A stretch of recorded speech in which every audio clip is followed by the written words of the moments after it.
जिन्होंने तुम्हारा उपकार किया है उनका भला न कर सको, लेकिन उनका बुरा भी मत करो।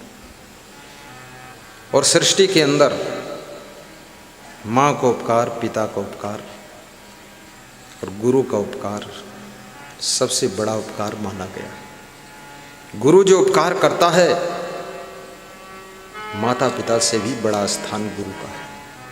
तुमेव माता च पिता, तुमेव बंधुश्च सखा, तुमेव विद्या द्रविड़म, तुमेव सर्वम मम देवदेव।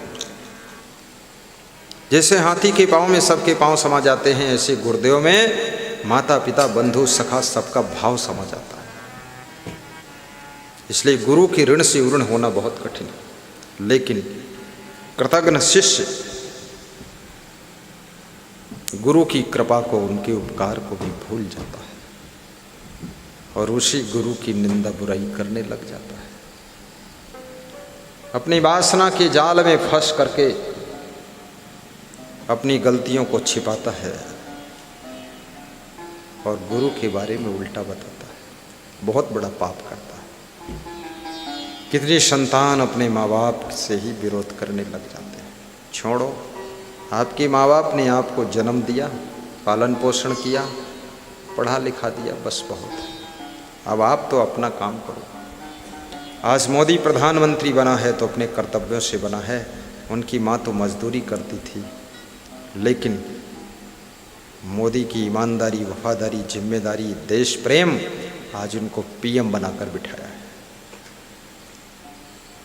इसलिए आपके कर्म अच्छे हैं तो आपके भाग्य को कोई भी डुबाने वाला नहीं। कर्म की चाबी से भाग्य का ताला खोला जाता है। इसलिए कर्म करना कभी बंद मत करिए। सत्कर्म कीजिए तो आपका भाग्य सौभाग्य में बदल जाएगा, और निरंतर कर्म कीजिए तो आपका सौभाग्य महाभाग्य में बदल जाएगा, और जो मन में तुम्हारे इच्छा है वो सब पूरी हो जाएगी। भाग्य के निर्माता तुम स्वयं हो। भगवान किसी के भाग्य का निर्माण नहीं करता है, इंसान स्वयं अपने भाग्य की रचना करता है। जब तुम्हारा चरित्र बिगड़ जाता है, स्वभाव बिगड़ जाता है, वाणी बिगड़ जाती है, कर्म बिगड़ जाते हैं, व्यवहार बिगड़ जाता है, तब तुम्हारा भाग्य भी बिगड़ जाता है। भाग्य कुछ और नहीं है, इन्हीं चीजों से भाग्य बनता है।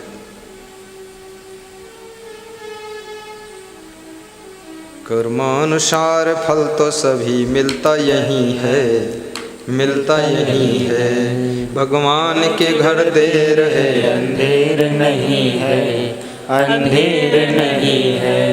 कर्मानुसार फल तो सभी मिलता यही है।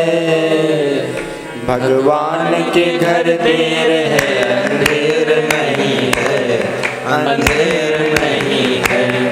भगवान के घर देर है, अंधेर नहीं है, अंधेर नहीं है।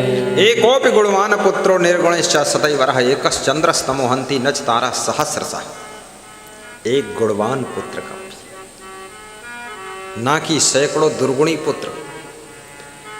लाखों बुझे हुए दीपक रखे हो, जरा सा उजाला नहीं हो सकता, अंधकार मिट नहीं सकता है। लेकिन एक छोटा सा दीपक जल रहा हो तो छोटे से जलते हुए दीपक से लाखों बुझे हुए दीपक भी जलाए जा सकते हैं, और छोटा सा दीपक जलता हुआ अंधकार को दूर करने लग जाता है।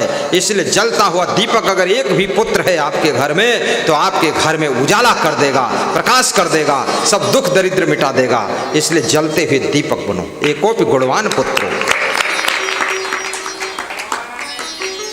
एकेन अपि सुवृक्षेण पुष्पितेन सुगंधिना वासितम स्याद वनम सर्वम सुपत्रेण कुलम यथा। जैसे कोई जंगल है, बगीचा है, उसमें खुशबूदार कोई एक पेड़ है जिसमें खुशबूदार फूल लगे हुए हैं। एक पेड़ में खुशबूदार फूल जब खिल जाते हैं, लद जाते हैं, तो पूरा बगीचा महकने लग जाता है, खुशबू आने लग जाती है। ऐसे ही अगर आपके परिवार में, कुल कुटुंब में अगर एक भी कोई संतान महान आत्मा पैदा हो गई है, दिव्य आत्मा ने जन्म ले लिया है, तो पूरे परिवार की खुशबू जगत में फैलने लग जाती है, जगत में फैलने लग जाती है। इंसान की खुशबू रहती है, इंसान बदलते रहते हैं, दरबार लगा रह जाता है, सुल्तान बदलते रहते हैं, दुनिया में आप नहीं रहोगे, हम नहीं रहेंगे, कोई नहीं रहेगा, लेकिन आपकी खुशबू, आपकी बदबू संसार में बहुत दिनों तक रह जाती है। आज कबीर नहीं है, कृष्ण नहीं है, राम नहीं है, मीरा नहीं है, सिबरी नहीं है, लेकिन उनकी सुगंध, उनकी भक्ति का आनंद आज भी फैला हुआ है। आज रावण नहीं है, कंस नहीं है, हिरण्यकश्यप नहीं, हिरण्याक्ष नहीं है, लेकिन उनकी बदबू आज भी फैली हुई है। सुगंध छोड़ कर जाइए संसार में, दुर्गंध मत फैला करके जाइए। की